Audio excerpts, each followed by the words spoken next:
Hello and good evening to everyone. Welcome to our little wrap up of our latest Bible Ponder series, where we've been talking about biblical interpretation. Tonight is just a short wrap up video.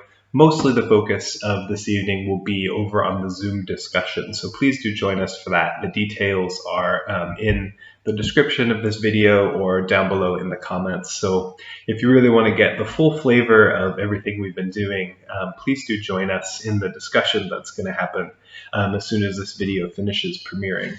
So I just wanted to wrap up kind of real quickly the videos that we've been doing and what we've been talking about. So the first video was kind of an introduction to a lot of this and kind of talking about what we were going to be talking about.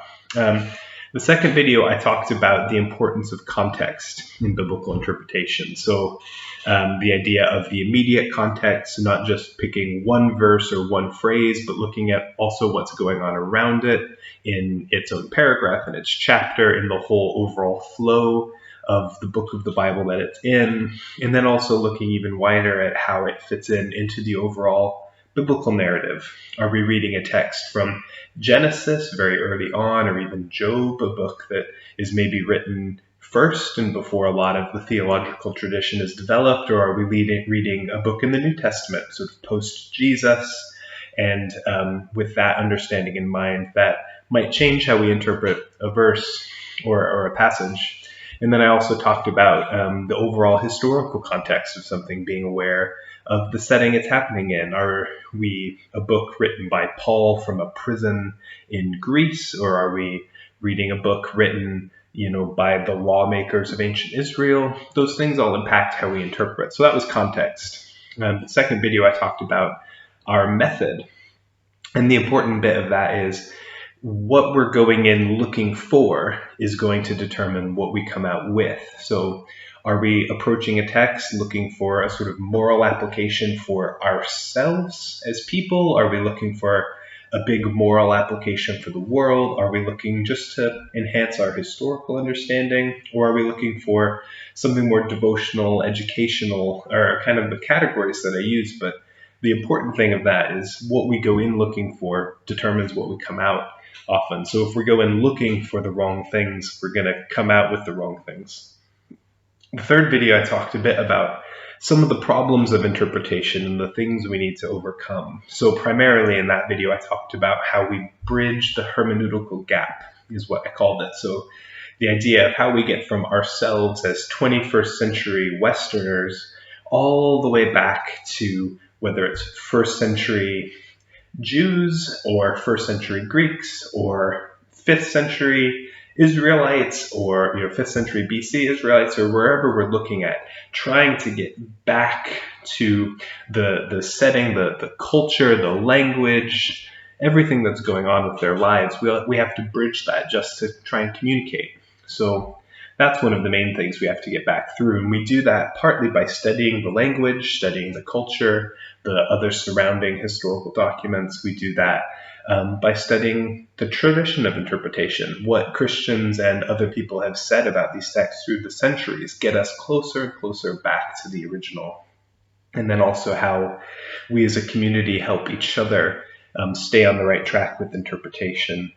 And then we use the example of the King James Version and the development of English translations and the discovery of new historical material like Codex Sinaiticus or the Dead Sea Scrolls and things like that. And so those are kind of the big problems of bridging the hermeneutical gap between us and the biblical text. And then the last video was kind of a where do we go from here? Why does this matter?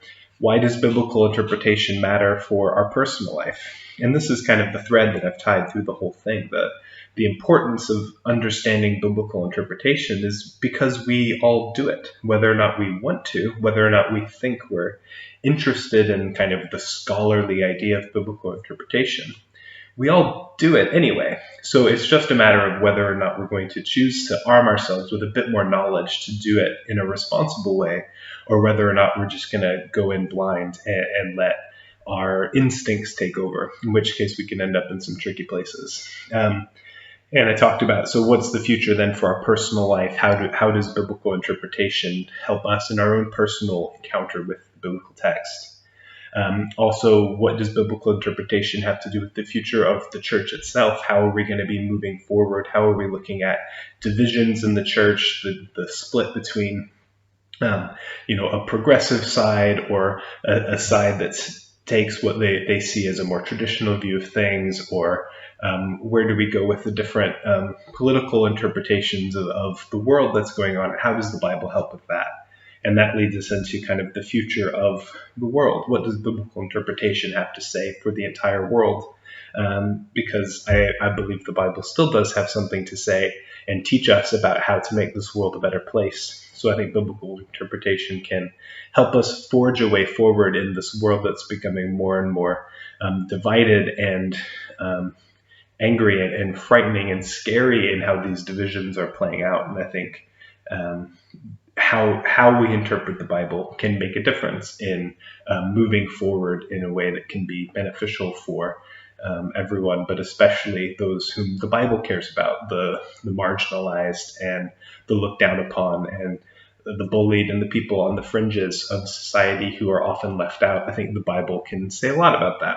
So that's kind of the quick rundown of what we've talked about biblical interpretation and why it matters. So we can talk about that, and we can talk about some of the specifics of how you go about interpreting, or we can talk about the consequences. We can talk about what's going to happen with all of that in our Zoom discussion. So please do join us in that as soon as this video finishes premiering. Next week, we'll be starting a new Bible Ponder series, so you'll need to wait and find out what that is going to be, what we're going to be looking at then for the next few weeks before we end that with a discussion as well. So thanks for joining us. I hope to see you in the Zoom discussion. Have a good evening.